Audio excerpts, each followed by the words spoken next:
Kalau Anda lihat, saya bisa menyederhanakan ekspresi ini untuk kasus. Jadi kita kasusnya adalah eh, apa?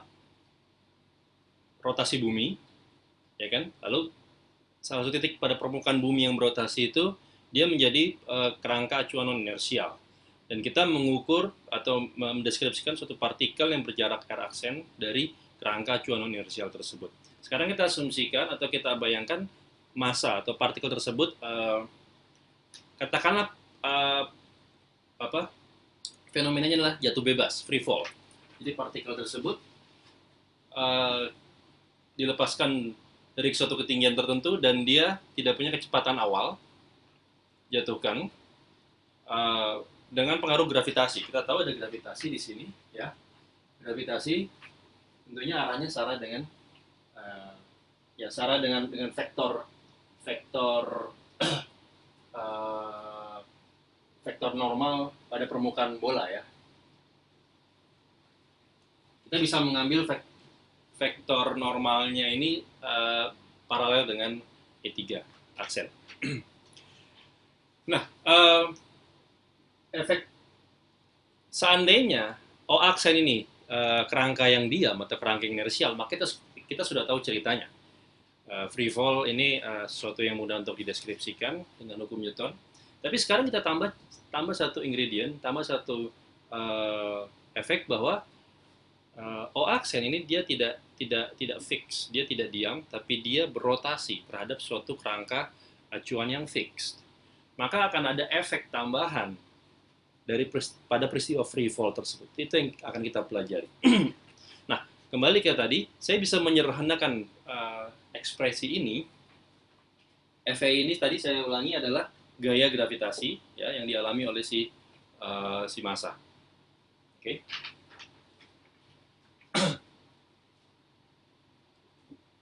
A besar adalah vektor percepatan dari kerangka O aksen relatif terhadap kerangka O, ya kan? Nah, tapi karena permukaan bumi itu tentunya tidak bergerak relatif terhadap pusat bumi, ya, maka saya bisa setting 0, ya, tidak ada percepatan dari permukaan bumi relatif terhadap pusat bumi. Bagaimana dengan ini? Sentrifugal, kalau Anda lihat sentrifugal, ini arahnya selalu, ya, dia berlawanan arah, tapi tepat berlawanan arah dengan sentripetal. Ya kan? Kalau sentripetal arahnya ke dalam, sentrifugal arahnya keluar, maka saya bisa sederhanakan ini dan ini, ya, menjadi suatu saya namakan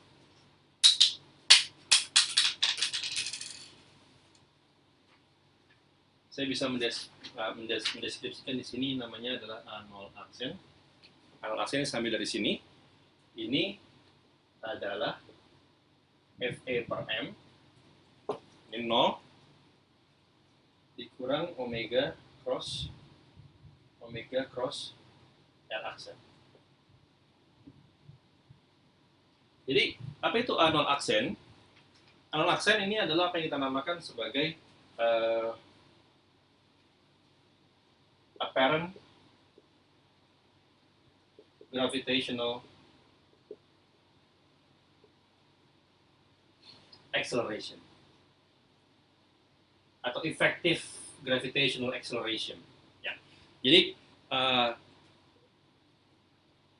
percepatan gravitasi yang efektif akibat dari rotasi ini bukan saja diberikan dari gayanya, rasio gaya per massa partikel, tapi juga ada efek dari sentrifugalnya, dari percepatan sentrifugal. Percepatan sentrifugal ini mengoreksi atau mengurangi besarnya percepatan dari gravitasinya, sehingga kita bisa mendeteksi ada percepatan efektif atau percepatan apparent.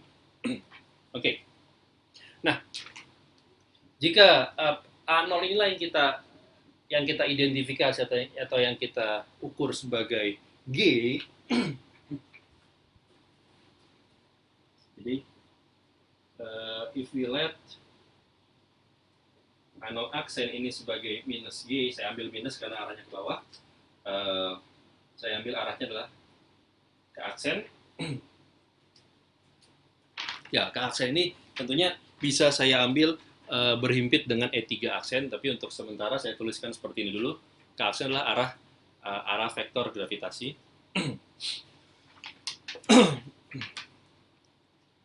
Maka dari sini kita punya bentuk persamaan. Dari sini kita bisa punya bentuk persamaan yang mendeskripsikan gerak jatuh bebas dalam pengaruh rotasi bumi. Seperti apa? Berarti ini sisanya tinggal adalah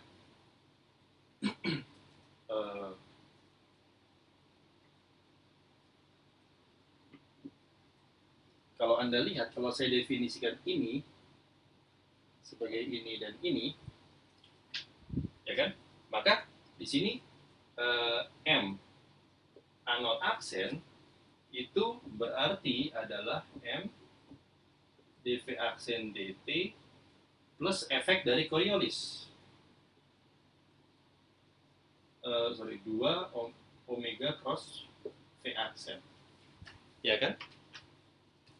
Dan inilah yang sama dengan minus G. Jadi saya punya persamaan efektifnya seperti ini. Anda lihat seandainya tidak ada rotasi, maka gaya Coriolis ini tidak ada. Saya punya persamaan Newton biasa, yang sudah kita familiar. Tapi adanya efek ini, adanya rotasi memberikan efek tambahan, persamaan tambahan. Jadi inilah persamaan yang kita kenal sebagai persamaan proyektil pada permukaan bumi yang berotasi. Pada bumi yang berotasi. Ya. Jadi misalnya apa? Misalnya Anda ingin menembakkan proyektil. Proyektil di sini bisa berupa meriam atau bisa berupa intercontinental missile, balistik. Apapun proyektil. Nah, seandainya bumi tidak berotasi, maka suku kedua di ruas kiri tidak ada. Kita sudah tahu solusinya adalah gerak parabola, ya kan? Pada 2 dimensi. Nah, tapi ada efek tambahan bahwa sekarang kerangka kita berotasi relatif terhadap kerangka yang diam. Maka di sini akan menimbulkan efek tambahan. Misalnya efek tambahannya berupa adanya penyimpangan atau deflection dari titik harusnya jatuh si proyektil tersebut menurut lintasan parabola. Kalau menurut lintasan parabola dia harus jatuh di sini, satu titik, ya. Akibat adanya efek Coriolis, maka akan terjadi penyimpangan titik jatuh. Akan ada penyimpangan atau ada pergeseran posisi sebanyak sekian meter atau sekian sentimeter dengan sudut sekian relatif terhadap arah tertentu. Itu yang kita cari, itu yang kita coba bahas. Salah satu contohnya di sini. Oke, sampai sini bisa dipahami ya. Nah, oke. Sekarang sebelum kita masuk membedah persamaan ini, kita lihat persamaan ini untuk kasus gravitasi atau untuk kasus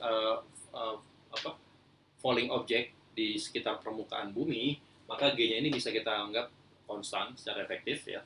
Jadi G ini adalah percepatan gravitasi yang kita ukur. Jadi sebenarnya ketika kita melakukan eksperimen mengukur besar percepatan gravitasi, yang kita ukur adalah apparent gravitational acceleration. Kenapa? Karena kita mengukur selama ini ya sampai ditemukannya atau sampai orang melakukan pengukuran di ruang angkasa atau katakanlah di ruang di mana dia tidak ikut berotasi relatif terhadap pusat bumi.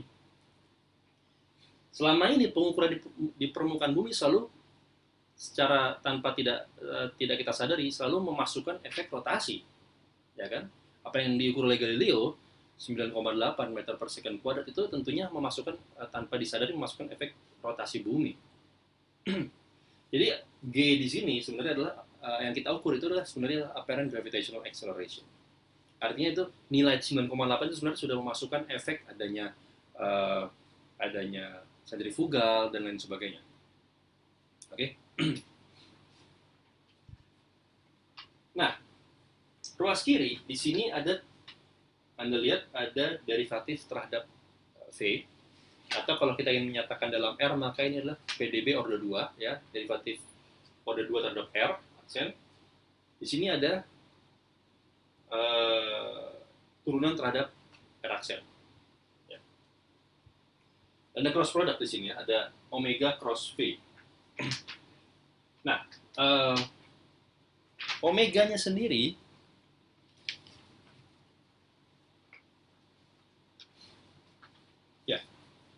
omeganya sendiri bisa kita ambil konstan, besarnya konstan. Jadi ini sebenarnya persamaan diferensial yang lebih rumit dibandingkan persamaan gerak itu bebas. Karena ada suku keduanya, ada cross product ini.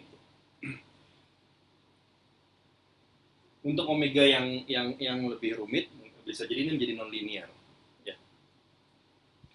Jadi in principle untuk mencari solusi ini, Anda ingin mencari solusi V, di mana V muncul dalam derivatif dan dalam cross product dengan omega. Artinya Anda harus menyelesaikan persamaan ini secara konsisten. Nah, untuk kasus bumi, omeganya ini relatif kecil, sehingga kita bisa men-treat atau kita bisa men-solve persamaan ini secara perturbatif. Artinya, Anda bisa saja mencari solusi persamaan ini secara eksak, tidak ada masalah.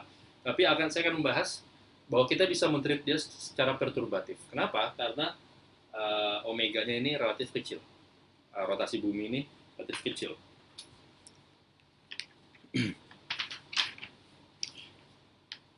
Oke, saya akan ambil contoh spesifiknya.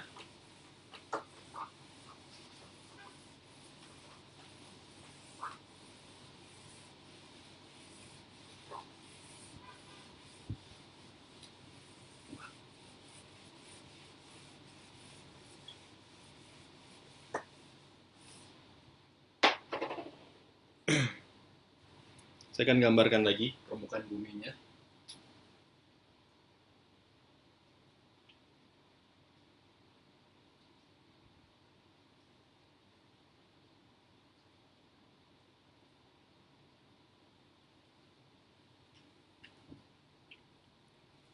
Nah, ini satu titik pada permukaan bumi. Aksen. Atau saya ambil aksennya di sini saja. Di sini, tepat di permukaannya ya. Saya ambil permukaan di sini. Nah, saya tentunya bisa memilih mengambil E3 itu searah dengan K aksen dan juga searah dengan vektor radius dari titik pusat. Aksen ini, ya, saya bisa mengambil E2-nya menyinggung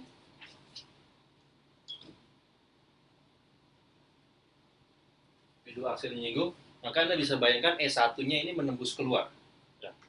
Jadi saya gambarkan E1 seperti ini. Menembus keluar bidang. Di sini sudut yang dibentuk antara E3 dengan omega, ini omeganya adalah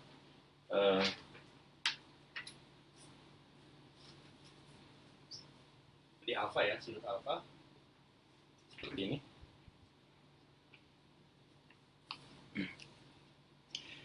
Nah, artinya apa? Artinya dalam basis-basis vektor E1 aksen, E2 aksen, dan E3 aksen, saya bisa mengekspansi besar vektor kecepatan sudut omega. Jadi Anda lihat di sini, dengan pemilihan basis vektor seperti ini, maka omega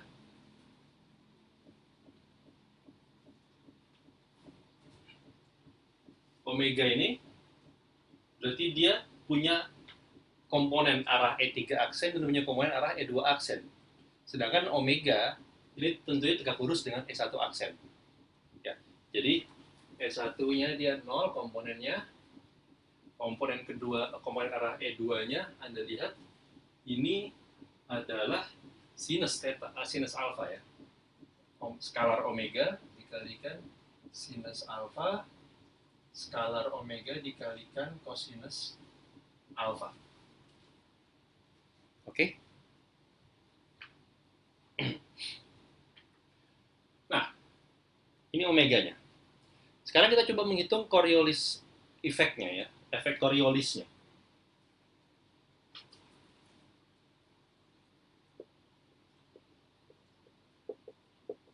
Coriolis efeknya adalah ya dia adalah minus 2 M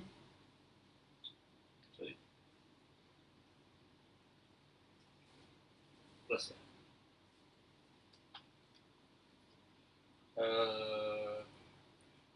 2M.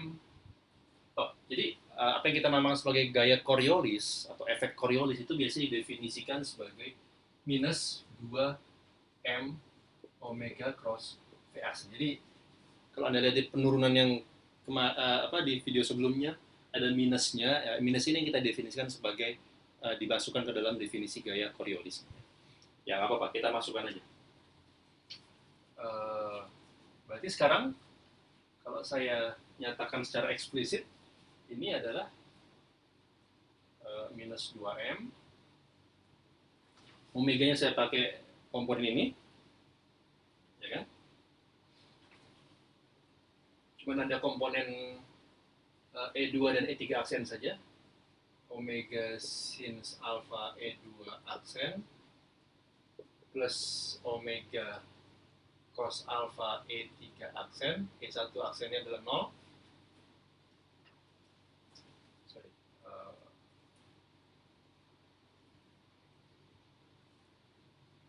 Ini saya crosskan dengan apa? Dengan V aksen. V aksen adalah kecepatan kecepatan jatuh si partikel, ya kan? Partikelnya tadi searah pada sumbu E3 ini partikelnya. Kecepatan partikel kemana? Tentu kecepatan partikel jatuh ya. Ini berarti adalah ya saya namakan dalam X dot ya, arah E1 aksen ditambah Y dot arah E2 aksen ditambah Z dot arah E3 aksen.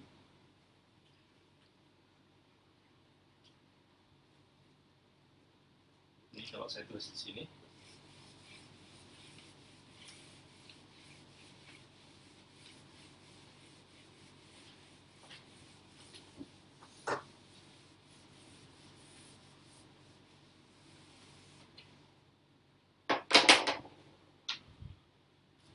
Maka Coriolis efeknya adalah minus 2M.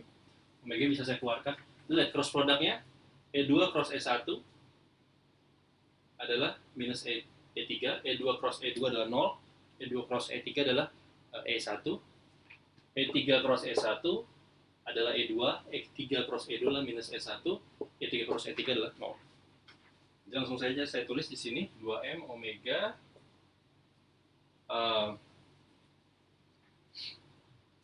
komponen arah E1 aksennya berarti Anda bisa cek sendiri. Ini adalah apa ya, untuk membedakan pakai aksennya. Karena ini semua dalam kerangka O aksen. Ini adalah Z dot aksen sin alpha minus Y dot aksen cos alpha. Ini E1 aksen. Tambah komponen arah E2 aksennya adalah X dot aksen cos alpha arah E2 aksen minus E3 aksennya adalah Z aksen dot.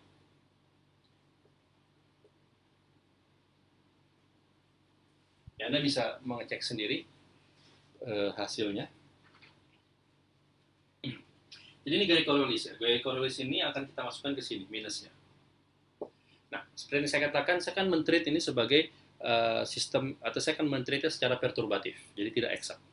Kalau eksak Anda bisa bayangkan, Anda masukkan V-nya di sini, turunannya, maka Anda masukkan ini ke sini, ya, maka Anda punya, ini adalah persamaan vektor, maka ada 3 persamaan, ya kan, masing-masing untuk E1 aksen, E2 aksen, dan E3 aksen.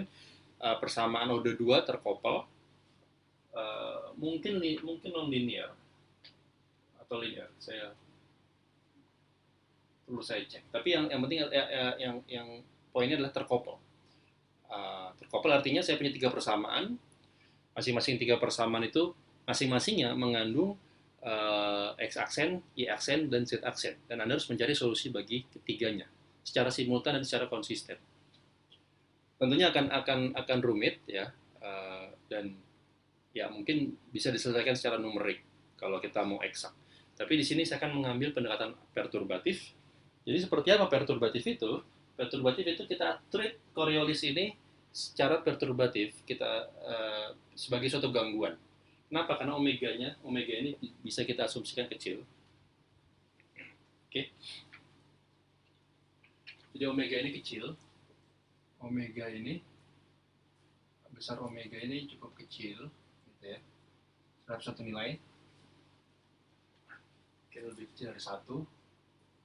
Sehingga semua suku yang mengandung omega ini suku yang kecil, bisa kita treat sebagai suku gangguan.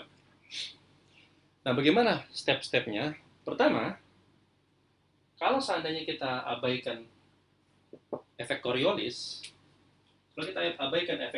maka kita punya persamaan seperti ini. Jadi neglect di Coriolis effect.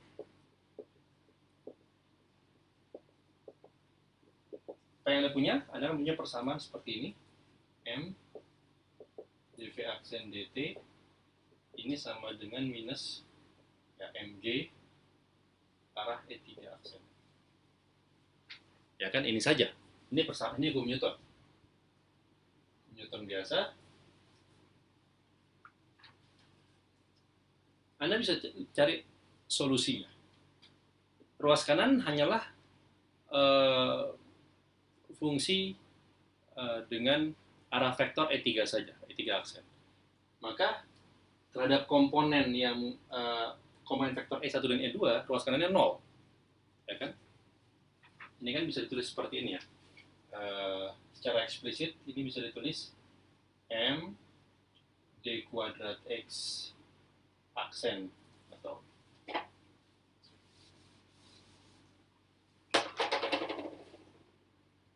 M bisa kita cancel langsung aja ya. X aksen double dot ini kan sama dengan 0, Y aksen double dot sama dengan 0, Z aksen double dot sama dengan minus G. Kan seperti itu ya. Ya kan, ini kan persamaan vektor. Jadi ini komponen arah E1-nya, ini komponen arah E2-nya, ini komponen arah E3-nya. Oke. Ya, solusi ini kan mudah ya. Solusi ini adalah ini tentunya konstanta. Saya integralkan 2 kali, hasilnya konstan. Ini posisi awal. Ya. Posisi awal arah X. Saya bisa, nilai konstanta itu bisa saya set 0 dengan syarat awal. Ini juga 0. Atau konstanta, diintegralkan 2 kali konstan. Saya set konstantanya 0. Dan untuk suku Z-nya, ini adalah H minus setengah GT kuadrat. Ini kalau Anda integralkan 2 kali, Anda punya min setengah GT kuadrat plus konstanta. Ya kan, konstanta ini saya namakan H. H adalah ketinggian maksimum atau ketinggian di mana objek tersebut mulai dijatuhkan. Jadi ini solusi vektor R aksen seandainya tidak ada efek Coriolis. Oke. Nah, sekarang bagaimana kalau kita memasukkan efek Coriolis?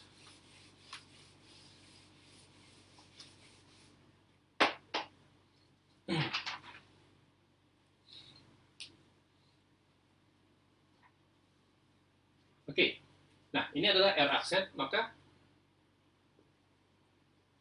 R aksen dotnya 0, 0, min GT.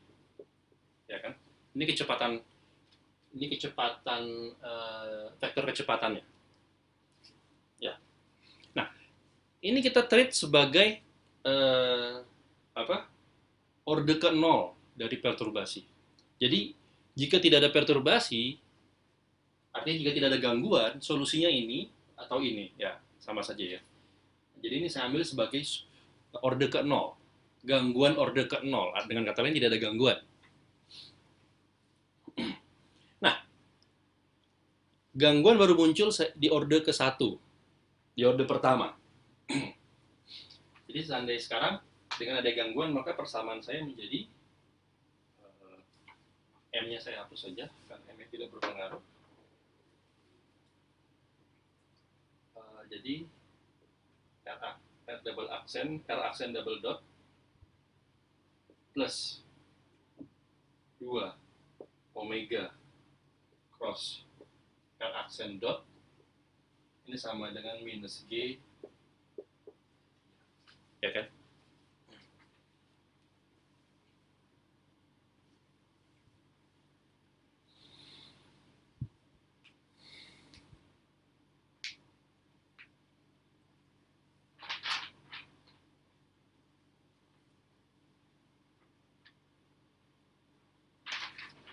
Oke. Nah, apa yang saya lakukan di sini? Yang saya lakukan adalah saya masukkan R-nya apa, masukkan ke sini, maka ini menjadi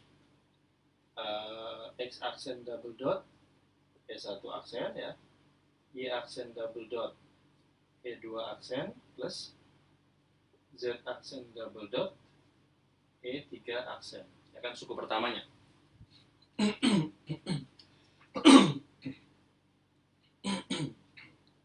Nah, suku kedua, apa yang saya masukkan di suku kedua? Ini ada plus 2 omega cross ini